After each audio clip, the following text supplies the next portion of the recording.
Welcome to the 6th episode of our series called The Table of Nations, where we break down Bible Genesis chapter 10 verse 1 to verse 32. Now, before we get into this video, I just want to thank everyone who liked the last video. Now, if you haven't watched the last video, please go back and watch it so you have some context for what I'm going to be talking about in this one.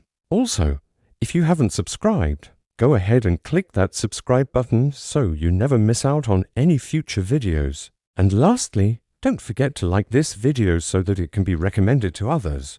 With all that being said, let's dive right into the study. Just a quick reminder, we are studying the genealogy of humanity as laid out in Bible Genesis chapter 10, verses 1 to 32. In this chapter, we will learn who were the first people groups to inhabit the earth after the flood.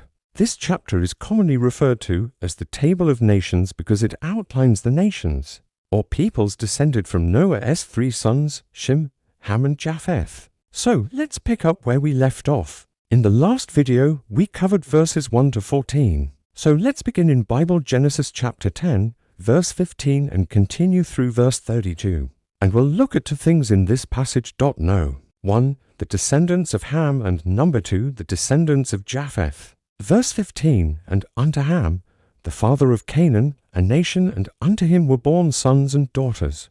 Notice how the scripture says that Ham was the father of Canaan, and then immediately after it says unto him were born sons and daughters. Some scholars believe that this is a mistranslation and that it should read that Canaan was his son. However, other scholars argue that there is sufficient evidence to support the traditional reading that Canaan was a nation or group of people which descended from Ham. Canaan is generally considered to be the namesake of the Canaanites, an ancient people who inhabited the region of Canaan in the ancient Near East.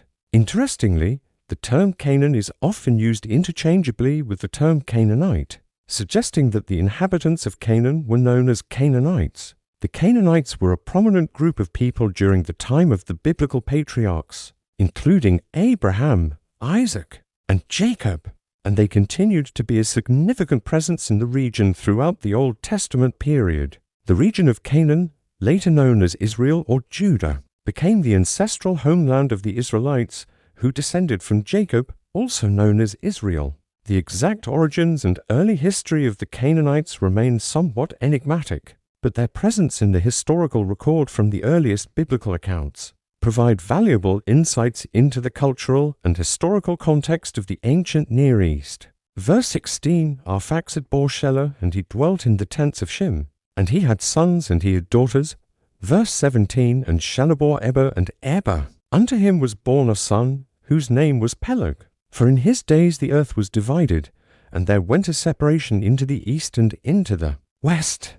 Now many scholars believe that the reference to the earth being divided and the separation into the east and the west is an allusion to the scattering of the nations at the Tower of Babel event recorded in Genesis chapter 11. It is generally understood that this event, which occurred after the flood, led to the dispersal of people across the globe and the origin of different languages. Some scholars also speculate that the division mentioned in Genesis 10:25 may have been a literal physical separation, possibly due to tectonic plate movement or some other geological event. However, the primary explanation is that it refers to the figurative division of the world into different regions and cultures following the confusion of languages at the Tower of Babel. This interpretation aligns with the broader context of Genesis 10, which describes the descendants of Noah spreading out and populating the earth. Verses 18 to 20, these verses contain a list of Eber's descendants, including Joktan,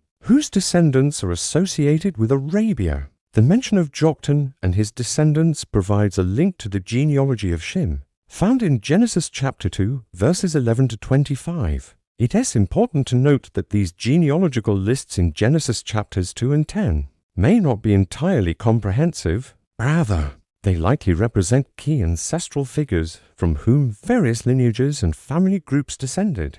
Verse 21, and unto Shem, Noah's father, brethren had sons. His name was Arphaxad. Now, as we saw earlier in verse 15, it states that Ham also had sons and daughters. Then in verse 21, we see that Shem also had a son named Arphaxad. And when we look back in Genesis chapter 5, we see that Shem was one of the sons of Noah. Therefore, Arphaxad must have been another grandson of Noah, making him a first cousin once removed of Abraham, Isaac, and Jacob. Verse 22, "And the beginning of his dominion was after the flood, and he lived 535 years." Verse 23, "And unto Aram, Arphaxad's son, were born sons and daughters." Verse 24, "And Aaron gave his sons blessing, saying, Go ye and be fruitful and multiply upon the earth and become many families, peoples and nations." This is the only place in the Bible where we see one of the descendants of Noah actually giving a blessing. Now, while it is difficult to draw definitive conclusions about the extent of the influence and geographical reach of each of these early patriarchal figures, the blessings given by Noah, Shem, and now Aaron suggest that they played significant roles in the establishment and growth of their respective family lines. These blessings served as a foundational moment for the subsequent development and dispersion of the nations that would descend from them.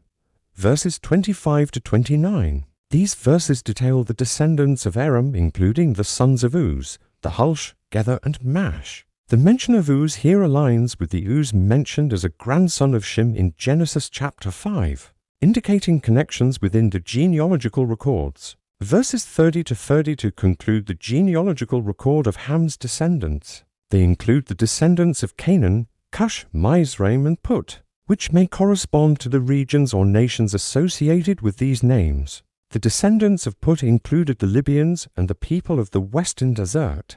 The genealogical record ends with the mention of Canaan and the people inhabiting the lands of Canaan. These genealogical lists serve as a framework for understanding the early peopling of the earth. After the global flood, they provide a foundation for tracing the ancestry of various ancient populations and help us visualize the dispersion of humanity across different regions. However, it is important to recognize that these lists are not exhaustive and may not include every significant ancestor or lineage from this period. Rather, they offer a glimpse into the key figures and family groups that played a role in the early development of human society and the emergence of distinct peoples and nations. This concludes our study of the Table of Nations in Bible Genesis chapter 10, verses 1 to 32.